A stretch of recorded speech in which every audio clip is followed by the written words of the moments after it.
Hello, welcome to my channel. My name is Chloe. For those who don't know me, I'm a young adult writer. You can find me over on my Twitter account, ReadABookXOXO. Today I'm going to be talking about all of the writing applications that I like to use. So if that sounds really interesting to you, then make sure to watch this video.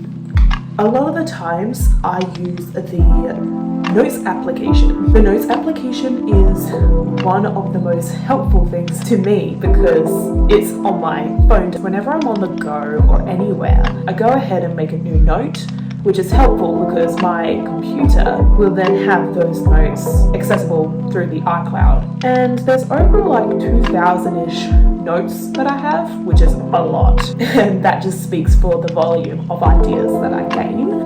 So the next application I would have to say is Notion. My Notion looks mostly like this.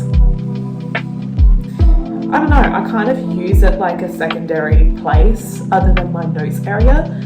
It's so surprising how just the smallest change in fonts can really get the writing juices flowing. I also really love Notion because I would say it's like the free version of Scrivener. The next one I will have to share is Google Docs. Google Docs is love of my life. I like to share this with my beta readers as well. I just find the comment feature, it is so helpful to see lots of comments come immediately to you. It's just another place to kind of be able to read. Also, if you don't have Word or like Excel and so forth, you can use it through your Google account. Next sort of place I really love to use is Pinterest.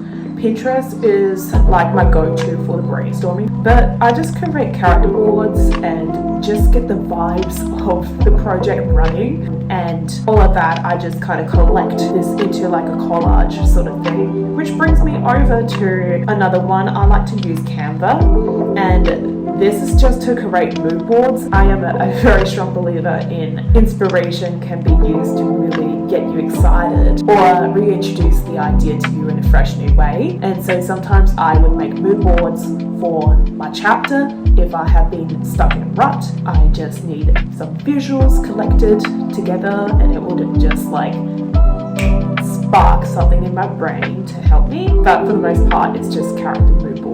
Sometimes I put a slice of dialogue into Canva and just make it look pretty. Hey, so editing Chloe over here. I also really quickly wanted to mention Spotify because Spotify has been a great inspirational tool for me, more so about collecting playlists for like characters and just the general vibes of the story. Highly suggest making songs or putting any songs that are like inspirational into a playlist. The next place I'm going to talk about is Word. I just think this is some of the basic things that is needed with a Word document. You can do track changes, and I believe there's a little panel area just along the side here in the view area. This can be really, really helpful for collecting beta feedback and doing track changes. Though I tend to do a lot of that through Google Docs, there's heaps more to do in Word than what I'm touching upon. But track changes is just like another thing that I would have to say here. And just from what I've heard from industry standard, having a Word is quite important if you like got an agent and doing edits and so forth.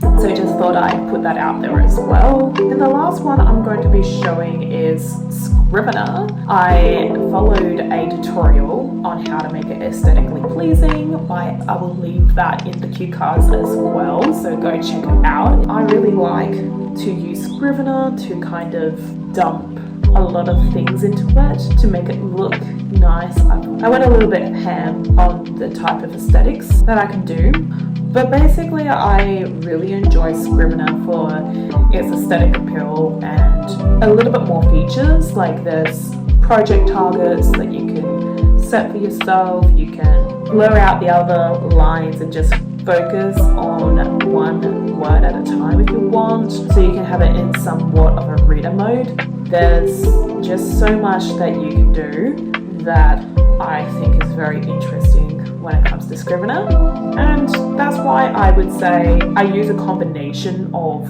all of these writing softwares, and I'm sure there's plenty more to say, but when it comes to portability, I go with my Notes app and Notion. I know that you can get Scrivener put onto your phone and that be portable as well. I know that's an option through Dropbox, but I have used up my full storage with Dropbox, so that's why I kind of just use Notes or Notion. And then I use my Google Docs for beta reading, trading work, trading my own works, and looking through comments with that. That's pretty much it. So thank you so much for listening to this video. If you enjoyed it, make sure to give it a like, comment down below any other writing software that you might have heard of, and I will see you later with another video. Bye guys.